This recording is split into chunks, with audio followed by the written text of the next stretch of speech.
Hi, everyone. I hope you're having a great start to your week. I'm going to make this really quick because I have to turn my AC off to record without background noise, and it's really hot here. So I want to make a quick announcement that next Tuesday, June 26th, I'm running a free webinar at 8 p.m. Eastern Time, US. It's called Reconnect to Your Body Through Dance and Movement.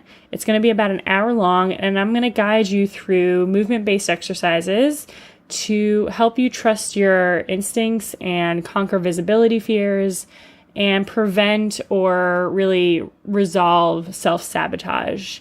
And so it's going to be a combination of a presentation and live guided experiences. So yes, I'll be there live. I can answer your questions, and I can even help you translate what your body's communicating to you at that moment. So we'll also have a little chat box where we'll be able to interact with each other and the rest of the participants. And it's going to be really great. A lot of people are signed up already. And if you're interested in signing up, even if you can't make it live, sign up so you get the recording. And I'm going to paste that link in the podcast notes below for you to sign up if you're interested. So I hope to see you there. And I want to quickly introduce our podcast guest today. Her name is Mikhael. She is going to provide us a different approach to mind, body, soul healing, as she takes more of the spiritual with yoga and meditation techniques and different approaches. And today we're specifically talking about Kundalini. And I've personally been curious about Kundalini for a while, and she does a really great job of describing the Kundalini force that is inside every single one of us and how to awaken it, and also awaken it with caution. So here it is. This is Mind Your Body, a dance movement therapy perspective on the integration of our emotional, cognitive, physical, and spiritual aspects of our being into one more aware and whole existence. My name is Mikhael, and I live in Australia, and I work with conscious relationships, and I help people awaken to the truth of their heart rather than the societal shadow. I also work with Kundalini and Shakti and healing the body, mind, and heart and soul. That all sounds really nice. I don't know if I know exactly what that all means. Do you think there's some layman's terms of what that is? Like, how do you help people? What are their goals? So basically, I help them awaken to the truth of their heart. So I help raise the vibration of love for them. When they come to me, I look into what's happening for them emotionally, sexually, physically, spiritually, energetically. I look at I look at them and I speak to them about how they are living their life in the fullness of all aspects of who they are as a human being. And then from there, we start looking at what's not working for them, what is not in alignment for them. Are they working, in a job that they absolutely can't stand, then they're in a relationship that they love. Like, we just kind of look at an alignment, an all-rounded alignment for them in their life. And how do you work with the body? Like, where's the body's place in all of this for you? For me, the body actually carries all the memories. So carries the cells, carries the memories, carries the intelligence. The body for me is last. So I've worked with people with cancer, I've worked with people with bipolar, schizophrenia, all types of illness, and how it actually manifests is in the body. In my experience, the body is actually the last vessel to experience disease or discomfort. So I kind of reverse the process. I look at what's going on for them emotionally, what's going on for them, what are their thoughts like, what are their stories like, what are the programs that they're holding on to, where are they creating blocks for themselves in their life, and how is that manifesting in the body. And so how I work with the body, once I kind of like de-armor, is through breath work. So there's a lot of breath work that we do together. And then also through movement, so body movement, just so that we can release through the breath. I find that a lot of people don't breathe properly. They hold on to their breath. And so they're not receiving the vital energy in their body. It's actually not moving all the way from their base center or their sex center all the way through. They're actually capping it, maybe not even at the heart level. They're just shallow breathing. So I work with them on how to actually receive that breath and really fully embody that breath and move that through. I call it, I don't know if you understand the word chakra, but I work with chakras and meridians and energy bodies. So we move the breath through the energy bodies and the emotional body, and kind of look at where it's stuck. And so I also use touch or tapping just to kind of look into releasing some of those blocks for them physically. And I also do a little bit, not massage, but I also do a little bit of circular movement just to help with, channeling the breath and channeling the energy into their physical bodies. What happens though, so I'm not a massage therapist and I don't do any yoni massage or anything like that, but I follow the breath. I am a soul worker. Is when the breath starts moving in the body, you see where there is a block, and normally that releases. So I have people coughing, crying, vomiting, all types of very, it can be very gentle, and it can actually also be quite powerful, quite potent purge for them. So there's different, so we do dance, we do body movement, we do Breathify that I've developed, which is actually like what I just explained, to move the breath through the emotional portals in the body. And then I have people come in and do yoga with them. So whether it's Kundalini yoga, yoga nidra, just so that some of those energies can actually also release from the body. So there's different ways to deal with it. I like unravel. I like undressing people. So it's more about, tell me, I like learning a little bit more about them, learning about what they're carrying inside that they haven't dealt with, that they've really suppressed, denied, shamed, so that we can start emptying out and creating more fluidity in the body, more ease, more flow, more freedom, and that allows more expansion for them in so many ways. It allows for better, healthier, more fulfilled relationships, more fulfilled, more healthier, more loving relationship with their body, because a lot of times they're very hard on their body as well. And I have people coming in who need healing, but they're hard on their body. They've come in and they're kind of like, okay, I need a healing. I need to heal this. I need to get rid of this. And even the way that they're speaking to their bodies is not a very, you listen to the way that they speak to it, and you can actually hear that they have almost an abusive relationship with their body, where they're expecting it to work for them rather than collaboratively move into a partnership where they are in unison together. So yeah, it's really looking at the basic fundamental relationship that they have with their deeper self, like their emotional self, their mental self, their physical self, their spiritual self, and how connected are they to the world that they live in? Mm-hmm. How connected are they to their breath? How connected are they to nature, to other people, to their intimate relationships? Yeah, it's just more about each individual unique person and what I need to do for them. I don't have a particular set way. It's all very intuitive. Right. Yeah, so I'm wondering if we can talk about Kundalini specifically. Yeah. And how you help people through that approach. It's a really, really big topic to speak about. So I'll give you what I know, and if you can ask me specific questions, I can answer them to the best of my ability. Kundalini is an energy. It's a primordial energy that lays dormant at the back of the spine. It's a Hindi word for snake, coiled snake, serpent. And the Chinese call it chi. The Chinese call it life force.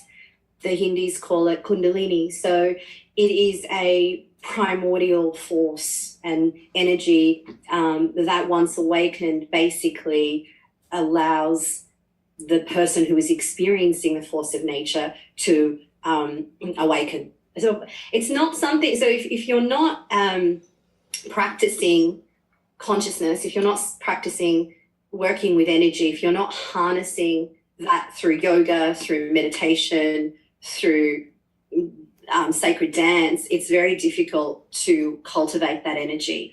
And so it can either heal you and change your life phenomenally, and basically just, it's one of the most powerful things that I've ever experienced. And if you suppress it, I've seen people end up in psychiatric wards. They go through, there are some episodes of psychosis. It can be too fast, too soon, too quick. You mean if they awaken it and it's too intense? It's too intense and they don't know what they're doing. Let me ask you a question so that I can answer it based on what you're looking for. Mm-hmm. What interests you about Kundalini? And then let me answer it based on that mindset for you. Yeah. I mean, what you've just described is a little bit of what I already know. Like, what is this life force? What is it?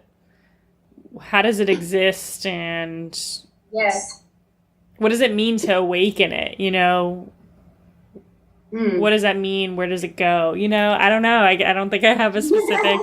It's mysterious and fascinating to me, and it's makes me wonder about my own body and my own life force. And is that awakened? And how would I know? So, yes, this gorgeous. Okay. Kundalini is not something that you are able to grasp in the mind.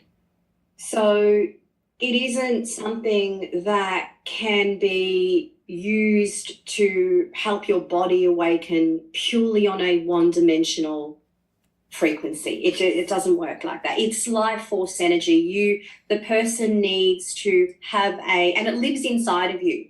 So if you believe that we are all connected and kind of bound together by this mysterious matrix called life, this web of life, and that everything around you is a living, breathing organism of consciousness, whether it be the earth or a flower, seed, the sun, the stars, everything is created.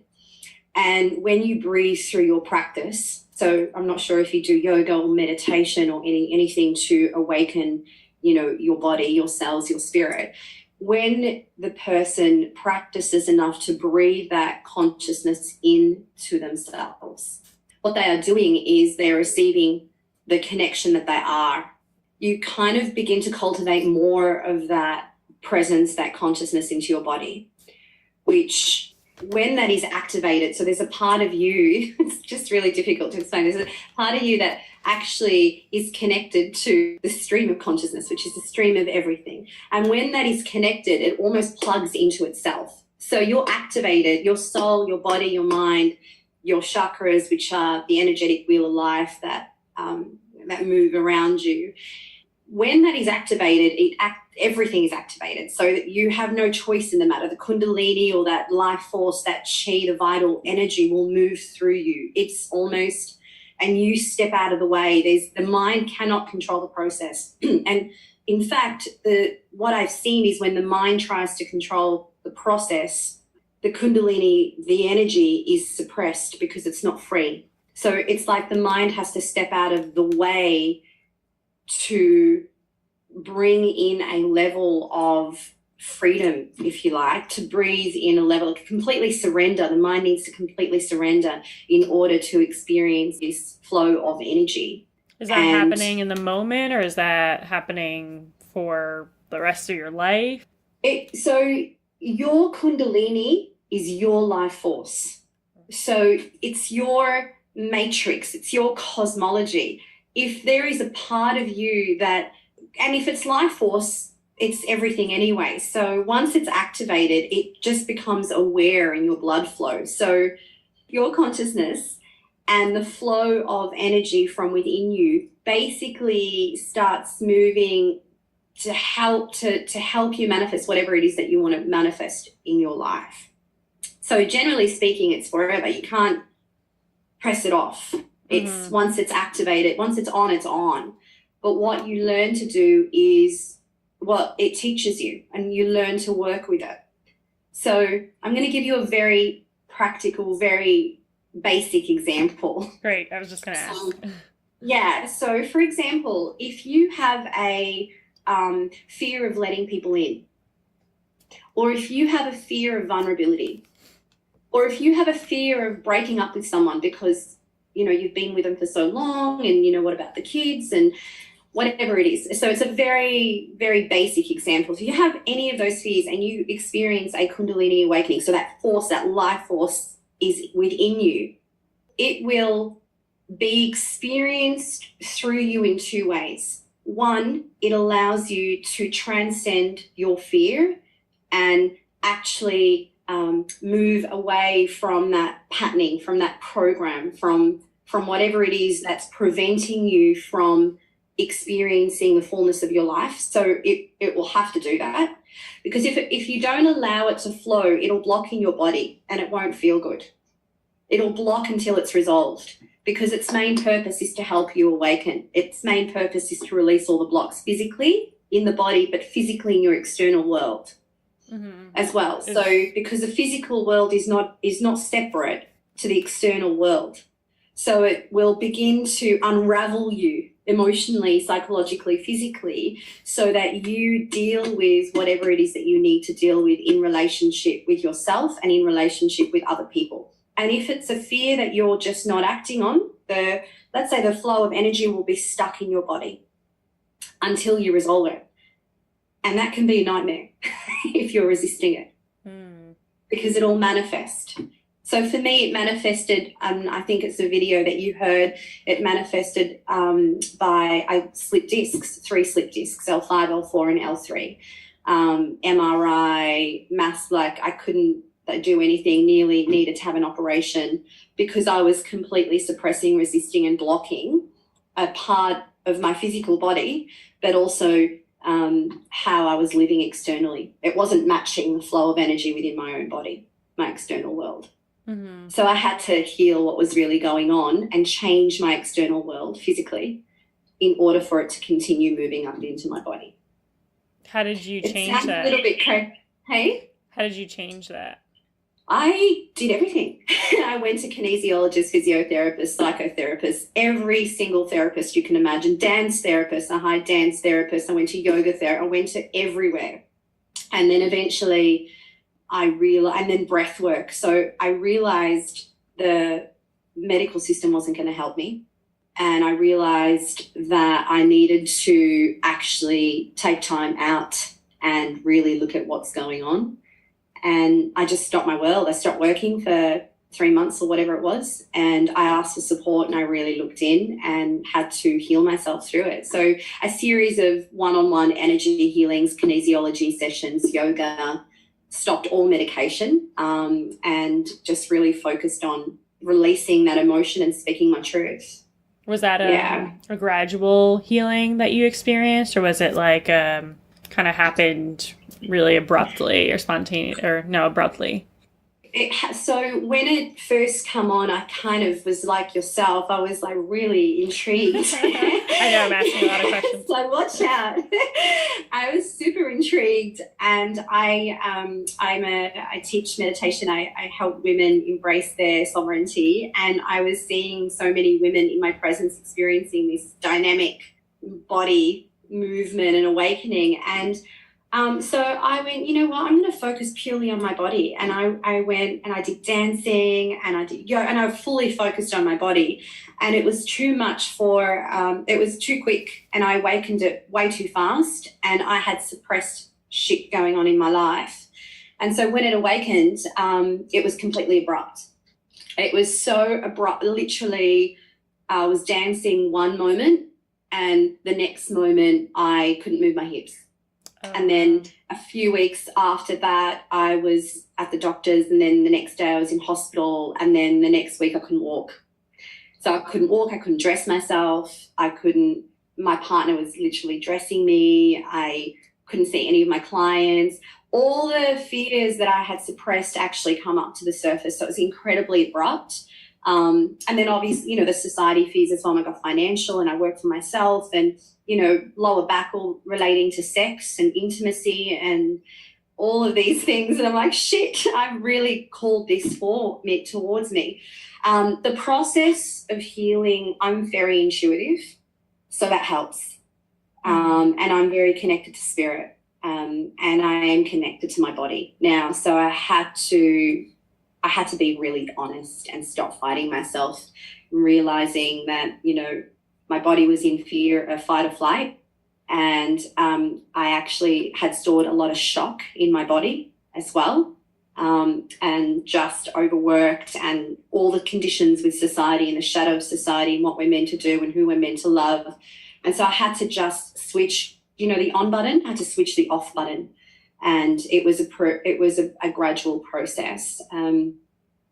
But what had actually also happened was to the point where I couldn't walk, I actually had to get a epidural, which I really didn't want to get. And that threw me out completely. So I knew that the medication and the process of whatever it was that I was trying to heal my body was not the way to go for this energy.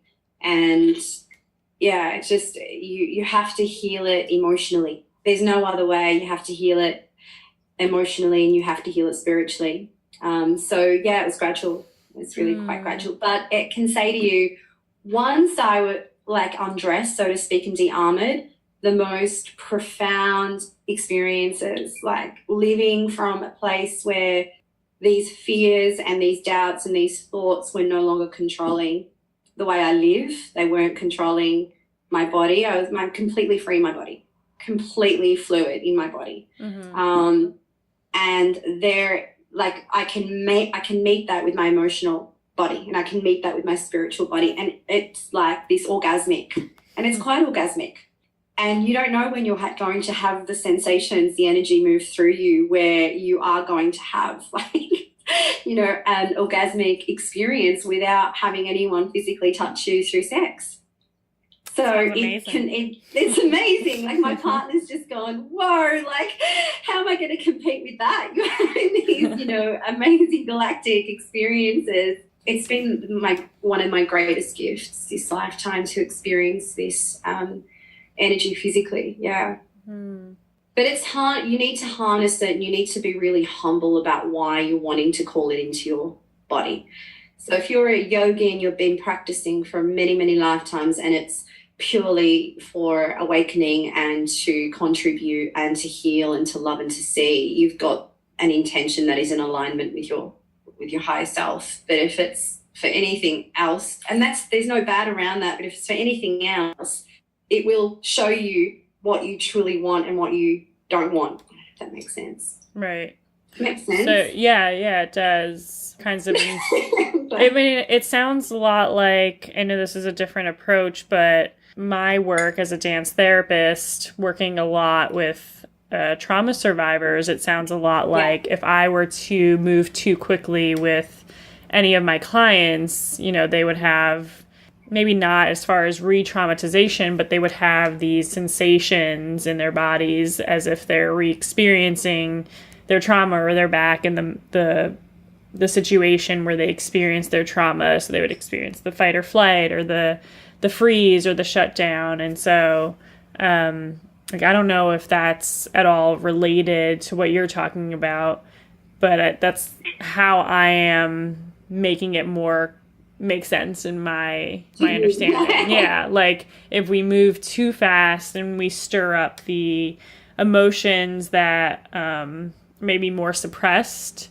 that cannot be denied once we start moving our bodies in certain ways, because when we move our bodies, there's a lot more that comes clear to us. It's going to be, it's going to be revealed to us, really what is happening. So does that sound like it's similar? Yeah, it is. It is similar in the sense of bringing up what needs to be brought up in regards to seeing where the person's at, where they're storing their trauma, how free they are in their body, what they're suppressing, how much trust they have, etc. In regards to the Kundalini energy, it is very different. Right. So trauma and Kundalini, very different. But if let's say the person experiences that charge of energy, that charge of chi, as they're dancing or as they're moving, as they're experiencing trauma, those two together, probably too soon in that environment. Yeah. It needs to be harnessed and nurtured like a baby. It's like, you know, I see teachers that just want to bring it up in people, and it's not, for me, it's just, you have to really honor, like what you're saying, the trauma in the body and the emotional and the process. And also, like, I work a lot with ancestral. It's not just the wounding this lifetime. A lot of people are carrying, you know, their ancestral patterns, you know, like their mum's shit and their father's stuff and their grandfather's stuff, all the unresolved family lineage that so lovingly gets passed on to us.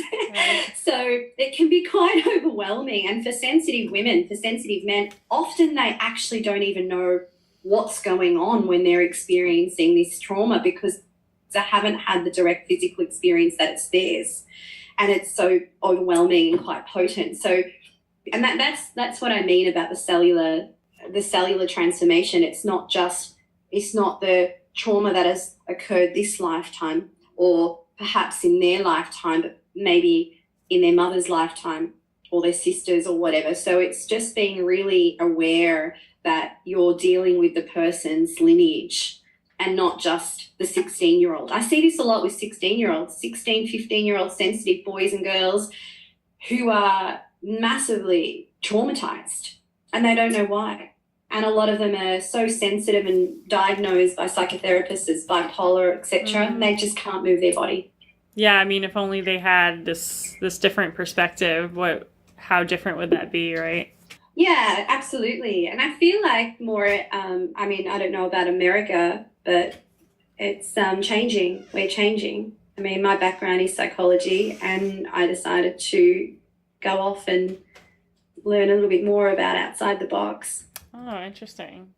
Yeah, and that's why I was so interested in having you on, because most of the people who are listening are dance therapists or somatic psychotherapists or something in that realm, and I love introducing different kinds of concepts because we can all go different directions in our profession and integrate different kinds of theories and approaches. And so, yeah, no, thank you for inviting me on. I hope that it's helped. But definitely different perspectives, and they're all aligned. So, you know, it's all interconnected. I always say to my clients, with the physical, there's also, and I've said it a few times, I can't stress it enough, it's about holistic health and a holistic approach, you know. And yeah, like I focus so much on what is it that the person wants and what is it that they're denying, and how can they, you know, have their own needs met so that the body can relax a little bit and soften, and feel a little bit freer, you know, and more able to move and communicate. What are some practical steps that you would suggest for anybody, like something to start small and slow?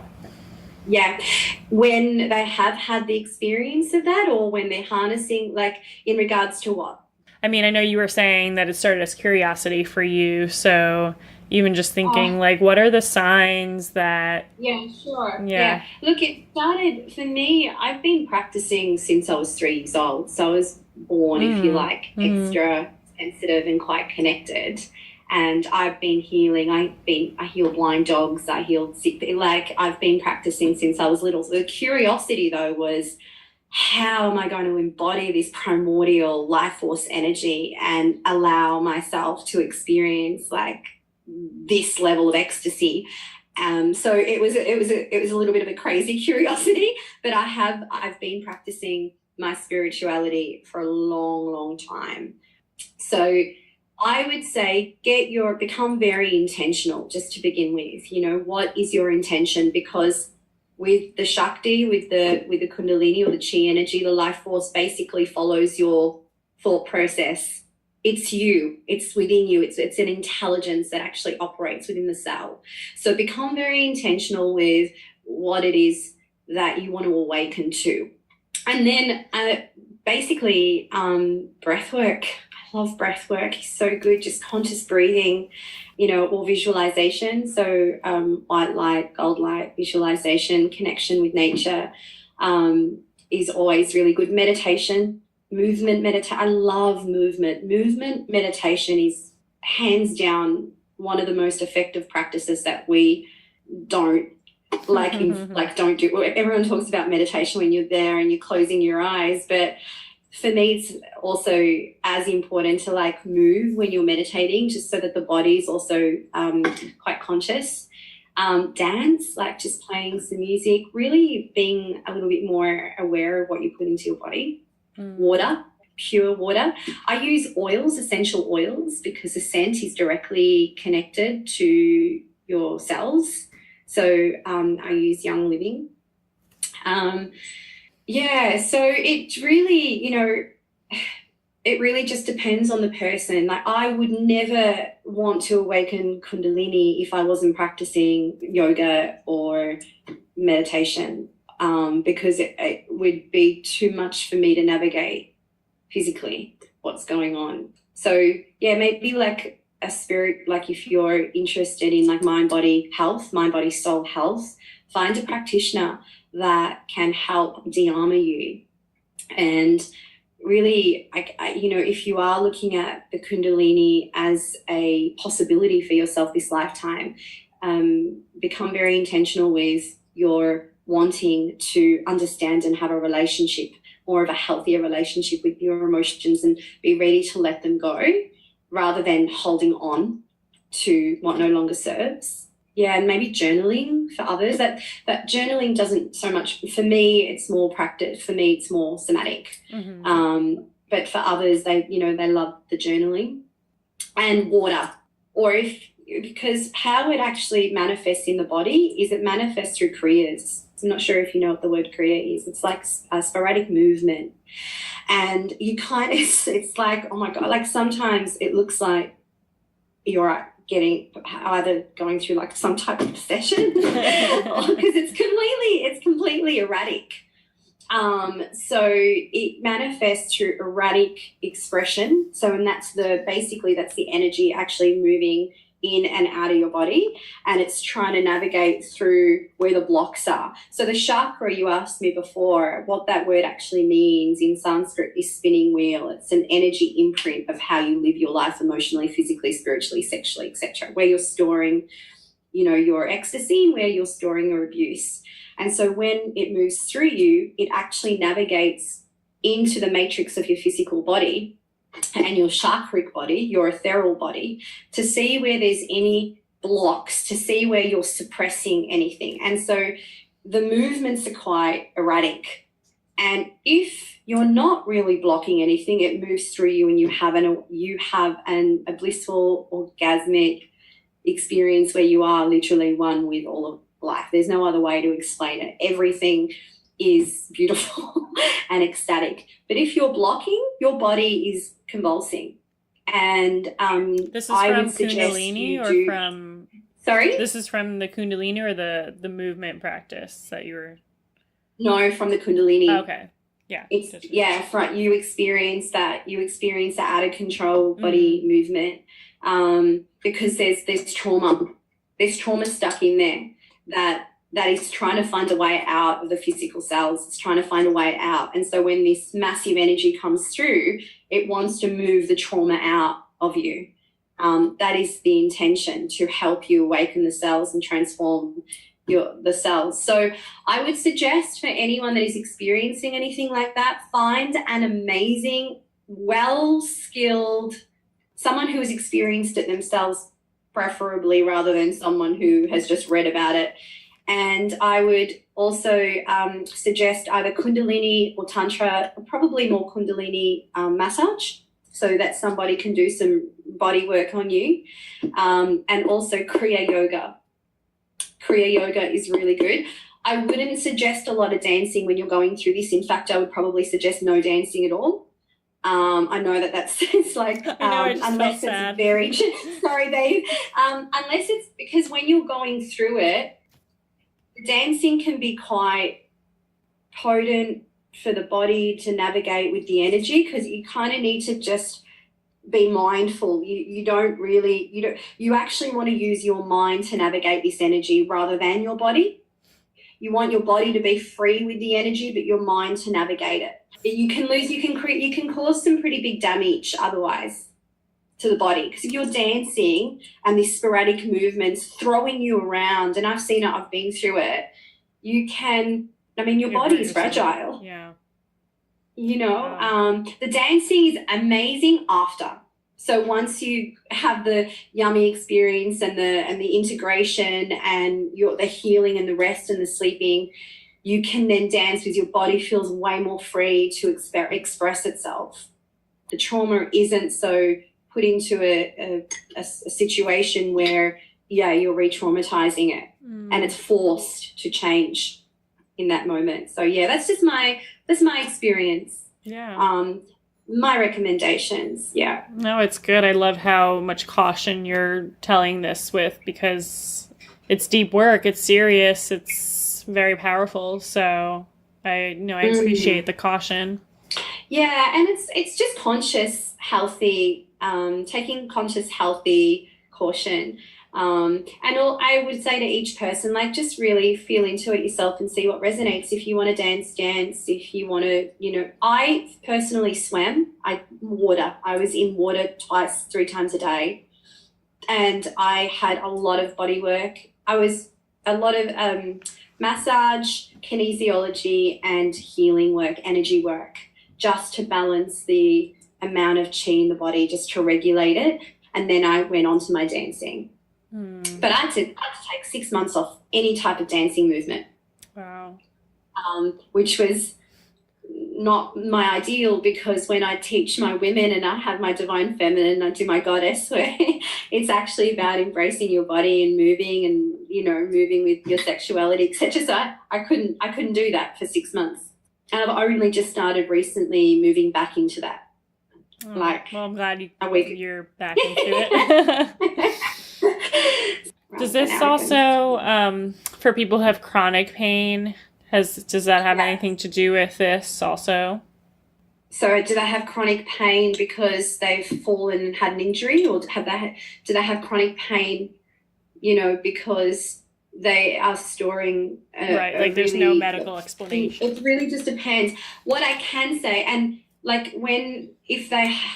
it always goes back to, if they have experienced an awakening of some sort and they have chronic pain, and those two are kind of merged together, there may be because they've had an awakening and not really know that they've got this energy through them. But it depends. It depends on what has been the cause of this pain for them. Gotcha. I have so many people come to me for healings, and one of the cause of pain is not necessarily because they've gone through a Kundalini awakening. It's because they're wonderfully, beautifully stubborn and they are blocking the Kundalini experience. They are actually, they're blocking it instead of going, do what you want with me. I need to surrender and be completely open and vulnerable. My partner and I, we're completely astounded at what we see in our practice when people walk in. We've seen unbelievable physical diagnosis of massive trauma and massive pain healed when the release process happens. It doesn't necessarily have anything to do with Kundalini. That's amazing. Where can people find more of your work?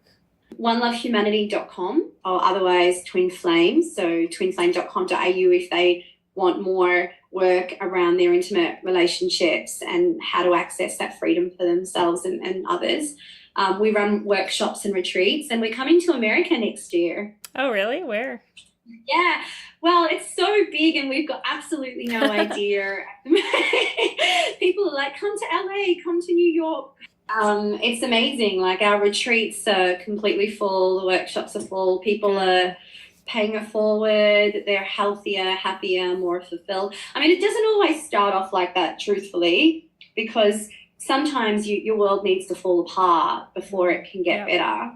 But it's all the crap falling to pieces, and then you can really go through your beautiful metamorphosis and cocoon your way into the transformation and find your freedom. So it's an incredible way to contribute. We love what we do. We love our clients. So yeah, it sounds that way. Thank you for sharing it. Thank you so much for resonating and for having me on.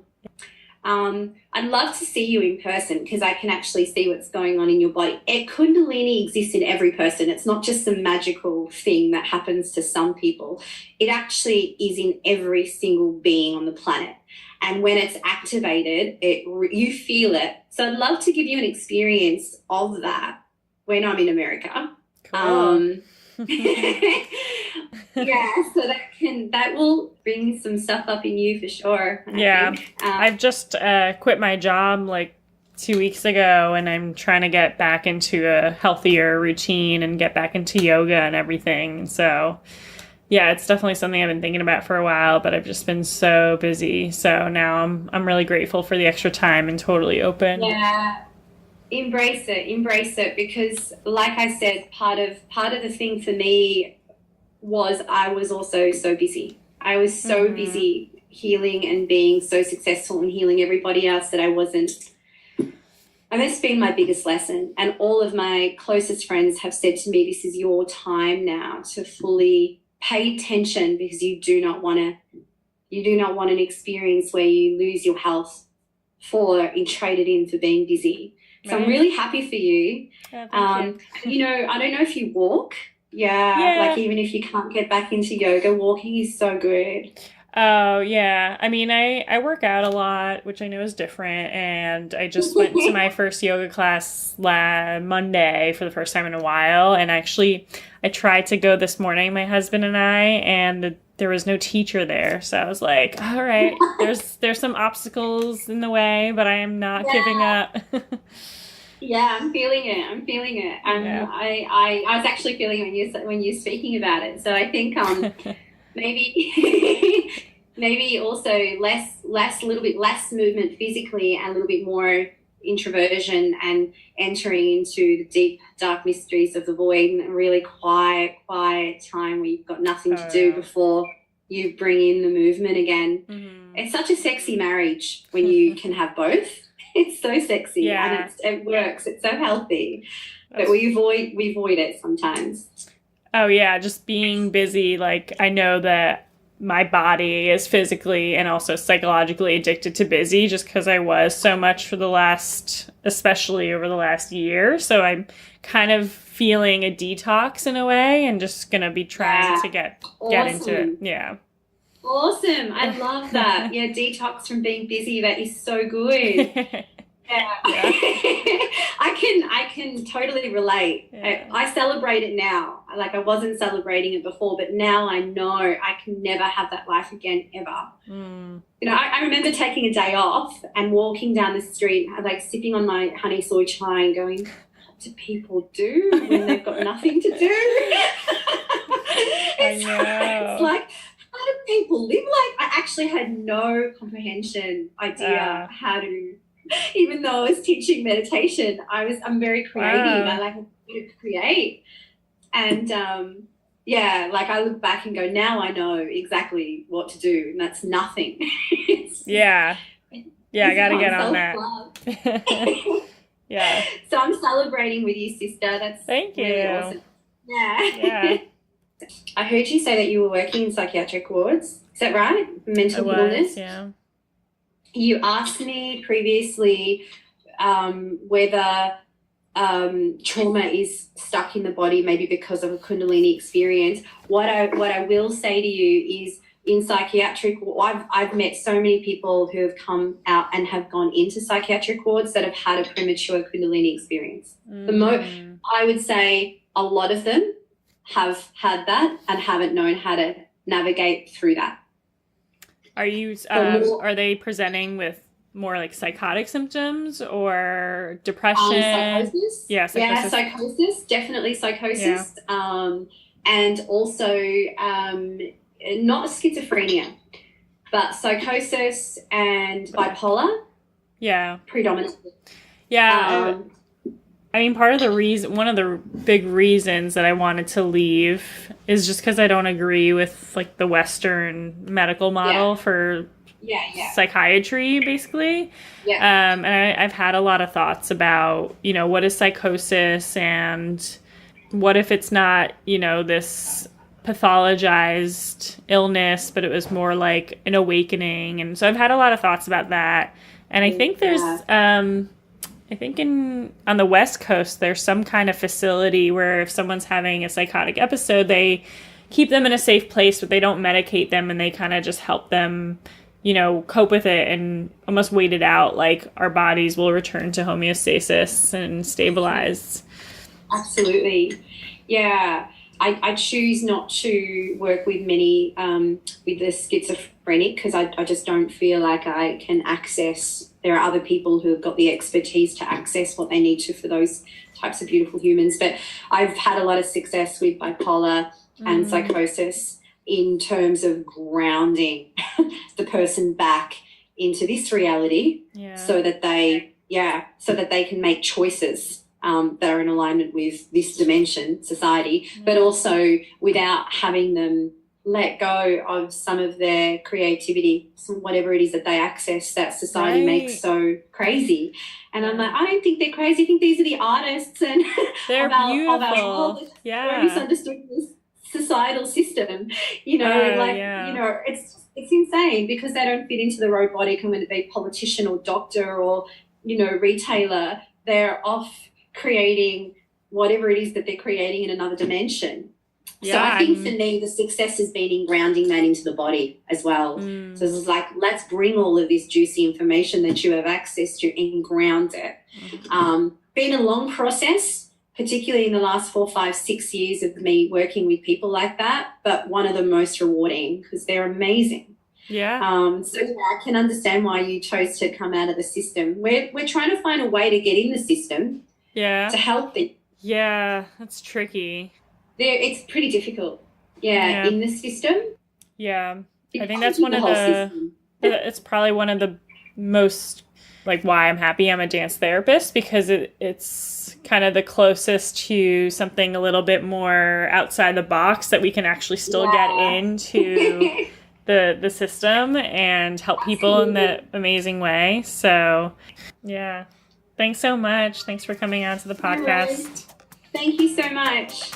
Thanks, everyone, for listening. Thank you, Mary, for your wisdom. And everyone, if you're interested in coming to my webinar on June 26th, How to Reconnect to Your Body Through Movement and Dance, a free webinar including some slides and live guided movement experiences with me. Check out the podcast description. It's in the notes, and I'm going to paste that link right on top. Bye.